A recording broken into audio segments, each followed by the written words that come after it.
retournons encore plus loin que ça, avant Cano, la relation que j'ai eue avec André, on se retrouve à un moment donné en stage à Montréal tous les deux, avec à ce moment-là un groupe qui s'appelait Inmédia, des artistes regroupés pour former des artistes du Nouvel-Ontario, de l'Ontario français.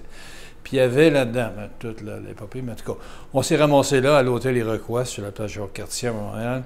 Puis il y avait des ateliers toute la semaine, puis quand on avait un petit peu de temps off le samedi, puis les soirées, bien, ça n'a pas duré longtemps, c'était peut-être 2 semaines, soit une semaine ou 2 semaines.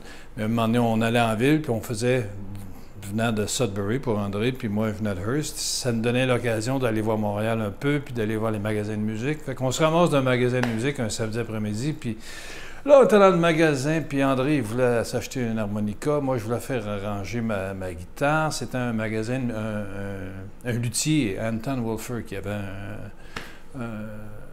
ce magasin-là, un petit magasin de rien. Puis on était là, puis on était en train de fouiller dans le magasin, puis tout petit, puis il y avait André qui demandait pour les harmonicas. Puis tout d'un coup, il y avait... Là, il commence à en essayer au comptoir. Puis moi, je trouve ça sympathique. André essayait des harmonicas. Moi, je fouillais dans la guitare. Puis il y a un vieux bonhomme qui est dans le magasin. Ben, un vieux bonhomme. Pour moi, à cette époque-là, c'était un vieux bonhomme. Il marchait, puis il rôdait autour. Puis tout d'un coup, il s'approche, puis là, il dit André. Puis il commence à parler d'harmonica avec André. Puis il avait l'air de connaître ça, tu sais, pour un vieux bonhomme.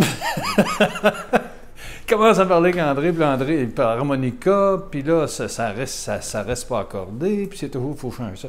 Puis là, finalement, la discussion tourne qu'André, il a un petit peu refuté, puis il a dit, ben écoute, il faut savoir jouer aussi, tu sais, parce que ça pouvait être un gars qui était de la rue, là, qui était rentré dans le magasin. Toute ça, l'expérience, ça finit qu'on se dit chacun bonjour, on s'en va chacun chez nous. Je m'en vais à ma chambre d'hôtel, je prends mon petit journal de Montréal, je m'assieds à la toilette, puis la dernière page, je commence à regarder mon journal, puis la dernière page, je me retrouve avec mon bonhomme. C'était Whittaker. Puis là, ça avait été drôle, parce qu'André avait dit, ben, faut t'apprendre un peu la musique à bouche avant. Il avait trouvé ça belle fun. C'est des gars qui étaient en avant de leur temps. Ils avaient comme prévu ou ils avaient senti des choses, puis ils faisaient avec la créativité qu'on leur connaît des choses extraordinaires. Peut-être la plus belle expérience que j'ai vécue avec Cano, c'était en 84. On a fait une tournée de 2 mois à peu près, avec un gros show, ça s'appelait Ontario Bicentennial Showcase. On a passé 2 mois dans des autobus à travers l'Ontario, à faire toutes les arénas en Ontario. Puis Cano était là à ce moment-là, c'était Ben Mink, c'était puis le restant, c'était Ben dans cette époque-là. Je pense que ça achevait l'époque de Ben.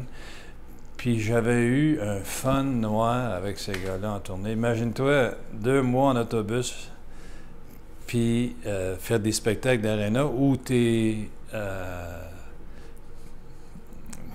entouré, comme on ne connaissait pas, au milieu artistique franco-ontarien, on ne connaissait pas ça beaucoup, d'avoir nos souliers astiqués, puis nos pantalons pressés, accrochés à notre endroit dans les loges de hockey, puis tu as juste embarqué dedans, puis faire ton show, puis tu ressors, puis chacun avait sa job, puis tu étais... Okay, tout ce qui te restait à voir, c'était du fun. Les tunes, là, le show était placé. On a eu du fun. Ah, mon Dieu, ça, c'était des beaux souvenirs. Les grandes discussions, parce que tu voyageais sur l'autobus, on était assis souvent, je me souviens, on était assis avec Ben Mink, on était assis avec Michel, avec Dave, puis d'avoir des grandes discussions philosophiques sur la musique juive, sur toutes sortes de... Parce que Ben était un peu... il avait tout son historique à lui, son côté musical qui amenait. Des souvenirs comme ça qui sont impérissables, qui sont extraordinaires. C'est évident que le premier album, Tous dans le même bateau, là, c'était fort, ça avait claqué comme un mur de ciment, tu sais, ça avait pouf, ça nous avait assis. Mais j'entends toujours la voix d'André quand il chante, la première fois, cette affaire-là d'André, là, c'était symbolique, en tout cas dans cette chanson-là, je l'entends puis je le sens. Je pense qu'il y a un mot qui me revient souvent, moi, quand je pense à Cano, puis surtout André, je pense, je suis rattaché tout souvent à André, c'est cette urgence de faire les choses, puis quand tu as une vision, quand tu as quelque chose en tête, fallait tout de suite, puis attends pas.